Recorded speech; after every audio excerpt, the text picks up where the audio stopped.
All right, guys, welcome back to an exciting moment. For those of you who've seen the channel, obviously we do more drone work and footage, but every now and then when we do an upgrade, I like to do a little bit of an unboxing experience as well. So I currently use an iPhone 14 Pro, and I'm finding that the features on there are actually phenomenal, and I'm using it more and more as part of some of the videography that I do. So yeah, I figured that it would be good to upgrade, then I can use the iPhone even more. So when the 16 Pro came out, I was pretty excited for the step up. So yeah, that's what we're doing right now. So let's pull these little tabs off over here. I always love this moment here. I find the box always opens up so smoothly. A little small touch that Apple do that make it amazing. Okay, well, once again, those are huge, huge cameras. And in fact, I don't know if you can see it so well on the camera, but from the phone, there's a little bit of a step up before the step up to the cameras. And if I'm not mistaken, oh no, my 14 Pro also did that as well. I guess I just never noticed it. It just seems to stick out a bit more. But those are prominent cameras.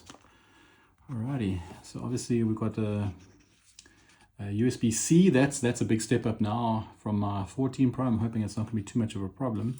But I see it's not the normal rubber one. It's this almost like a stringed or woven nylon cable, like I got with my MacBook. Okay, so you can see it looks like there's a SIM card tray here. Or is that the funny button that they've introduced? Well, it's on the actual this cover. So there's the obviously mute button, or the action button, which is now programmable. You got your volume up. There's the power button. There's the new camera button. So this, if I'm not mistaken, is a SIM card tray. Although the listing did say it doesn't have a SIM card tray. I'll be very happy if it does have one. Okay, let's peel this guy off. Oh man, that is so clean. Look at that. It's got a slight glossy feel. If I angle it here but towards the window, you can see a little bit of a glossy feel. There's the USB-C. I mean, my Mac matches that, my drone matches that, so it's not so much of a problem. I'm thinking it's going to be nice to have more universal devices to use there. All right, so we should power on. Hey, let's see what the screen looks like. Oh yeah, you can see my reflection. Hi.